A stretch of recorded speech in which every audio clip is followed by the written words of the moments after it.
thrilling stuff. Hello everybody, my name is Good Boy, and welcome to a video on why boosting is completely out of control right now in Dota, and maybe some stuff that Valve can do about it. Before we begin the video though, obviously hit the like button, hit the subscribe button, hit the notification bell as well, and do check in the description for Arcana giveaways. Okay, so new rank season equals a bajillion boosters. It is not uncommon to see boosters in literally every single game you're playing right now, and is likely to be the case for the next couple of weeks.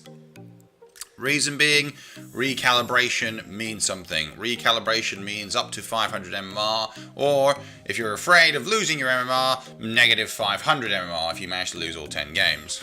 That would be fun, wouldn't it?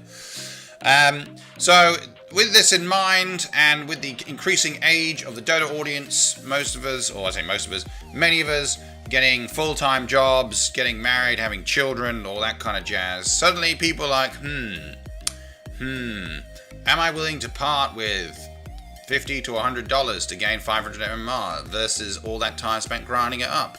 Yes, I am. Let's do it. And boom, welcome to Dota. And this is the thing, there is more and more money in Dota than ever before. The spending power of the Dota audience is higher than ever, and this means things like I can't really be bothered to spend the time doing it is becoming a thing. I mean, to be honest, Valve shouldn't monetize this, because I think there's opportunities, to say the least. But anyway, we'll get onto that later. So it's out of control, and if there isn't a daily Reddit post, there will be comments in my YouTube channel or other channels saying they're really frustrated with boosting. It's completely crazy. And to give you an example, let's just look at some, appropriate websites that you can go to. Now, I'm going to leave out the names, but so for example, if you want to improve your MMR from 1000 MMR to 2000 MMR, one particular well-known boosting site will charge you about £60 or about $80, $90 for the privilege. You can even stream your boost. You know that? So what can happen is, you're like, hey everybody, look at me, I'm on Twitch and I'm playing really, really suspiciously well at Dota. Alright, great, yeah, oh look, I've recalibrated and got all this MMR because I'm just so good.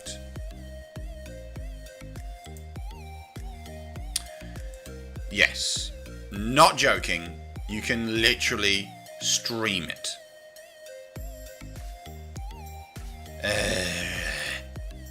Recalibration services, typically if you want a full games, so for example you want to recalibrate for both party and solo, you can do that for about $40 a go. You pick the one you want.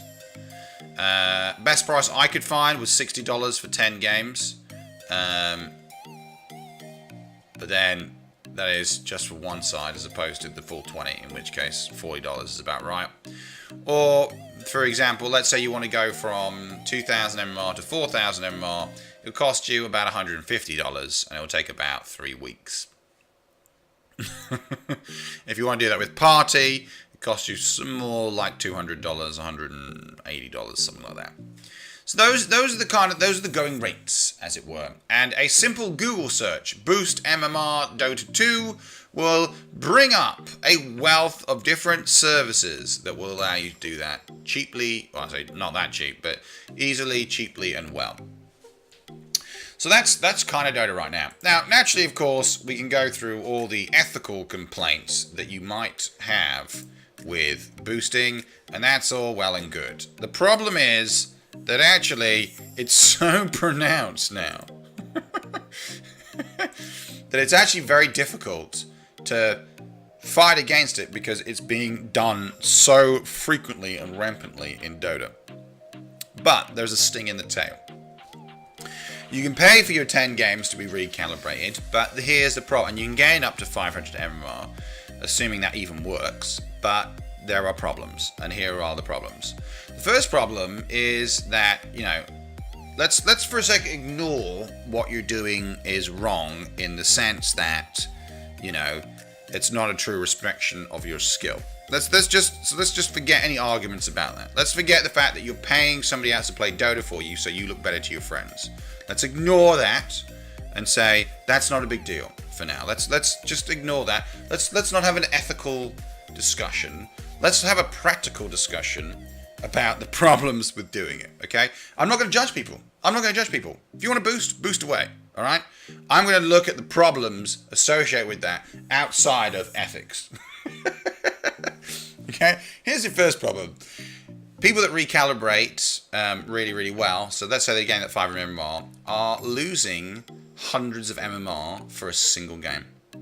So one guy, for example, recalibrated about 3.5k, was about 3k-ish before, lost his first game, lost over 126 MMR, was lost in one game. Another guy played about 4 games after he recalibrated. He lost 3, won 1. For the ones he lost so much MMR, he was pretty much back to what his original MMR was before recalibration. Okay, so if you pay for a booster to boost your MMR up to however much, considerably more, you may find that your successive matches, if you don't play anywhere near as well, which the chances are you are, will see that every match you lose not even, like, you should lose a maximum of 25 MMR per thing. Currently, when you recalibrate, people are losing as much as 100, 125, maybe as much as 150 MMR for a single game loss. So do take that into account. Now, somebody's pointed out, it's like, well, then just pay for the booster to play several more games after you recalibrate. And that could be a way out of it.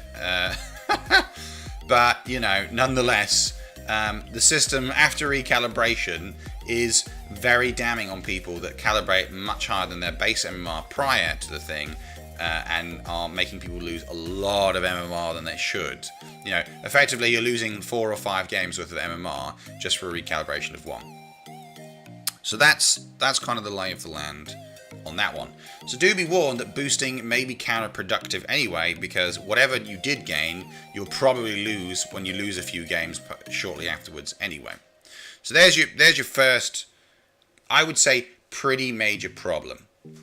The second pretty major problem is that in doing it, it kind of ruins the game of Dota for everybody that's playing. So, fair enough, every once in a while you see an occasional booster in a game. I think we can live with that. You know, every once in a while somebody wants a smurf.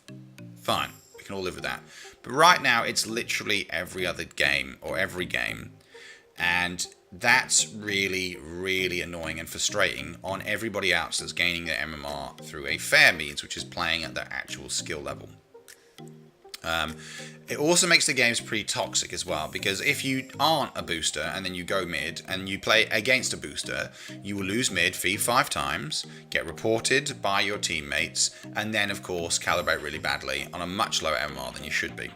So it's actually really unfair on all the genuine, honest people that are playing Dota, who are, you know, trying their best to just play a fair and even game, and they're getting trashed by boosters. It's also unfair if you think about it when you've got a booster on your side and the enemy doesn't, because then you're going to trash the enemy team, and it's unfair on them. So, you know, either you're being abused or you're abusing others by using this method. So, you know, there is that. The biggest problem, I suppose, in some ways, though, is actually what happens post-calibration, which is basically you're going to lose a lot. Because if you have an inflated MMR and you don't really deserve to be in that skill bracket because actually you're not really that good, or certainly not that good, then all that's going to happen is you're just going to see your rank drop again and again and again. And so what's going to happen is after recalibration, assuming, let's say you don't lose 120 MMR after recalibration, you're still going to lose more games than you're going to win. And then actually that 500 MMR that you got, or whatever MMR you got, will either disappear, or you'll lose a lot of it, and then you'll just feel really frustrated and annoyed about playing Dota. Like, oh man, this game sucks. And then, you know, what was the point? There is also a financial cost. Obviously, boosting isn't super cheap. And I know a lot of people can't afford it, and that's fine, but that's still a lot of money. And you're kind of paying towards an industry that, you know, helps continue this trend of, you know, well, wrecking games for anybody that's trying to genuinely just have a good game at Dota. And that's kind of the problem. I think ultimately what's coming down is that Dota is people's player experience of Dota is really declining right now because of this rampant use of boosters. Okay, and I'm not saying that boosting necessarily is wrong and evil and no one should ever do it and I judge you guilty. I'm not saying that at all. Okay, I'm really not. That's not what I'm saying. But what I am saying is that using this many boosters all the time, this rampantly, has a giant effect on the Dota system. Okay, and that this many people paying for all these boosters is running right now in Dota and causing complete chaos, and that needs to calm down. And the way you can calm it down a lot is by not playing ranked at all. That's one way of dealing with it pretty nicely. The other way as well is I think there does need to be a boosting report button in Dota. So why are you reporting them? And you can say, and this could be for the enemy team as well, you think they're boosting or you think they're smurfing. Again, and smurfing is a controversial topic because I don't necessarily disagree with smurfing, but it is, maybe Valve does need to introduce a smurf button saying this person is playing suspiciously well. Please make note of it. And then if they play suspiciously well for lots of different games and these reports start stacking up, then they get like a low priority for a bit or whatever. Maybe that could be a thing.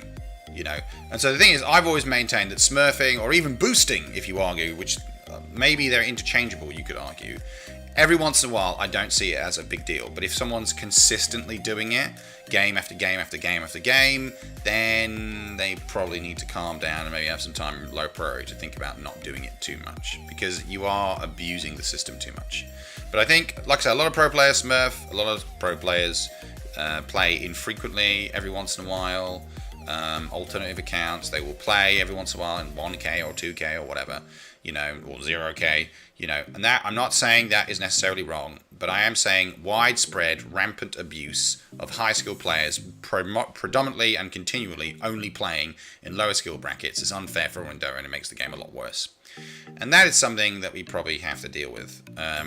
But I just want to end. I am not judging anybody for using boosting. I'm not saying that you are evil for doing so, or that anybody that does it is evil and wrong. That's not what I'm saying. But what I am saying is it can't just be allowed to get out of control and be used rampantly without any protections or safeguards. And if somebody wants to abuse a high skill set in a low skill bracket, there probably should be some sort of recourse for that. I'm not saying it's banned, but some kind of consequence. Anyway, this has been a difficult and controversial video for me to do, but please hit the like, subscribe, and share button, notification bell as well. Check comments for the Arcana giveaway, but also comment below, tell me what you think. Do you think I'm completely wrong in what I'm saying? Think I'm completely right? Somewhere in between. I'd love to hear from you. Thank you so much, and goodbye.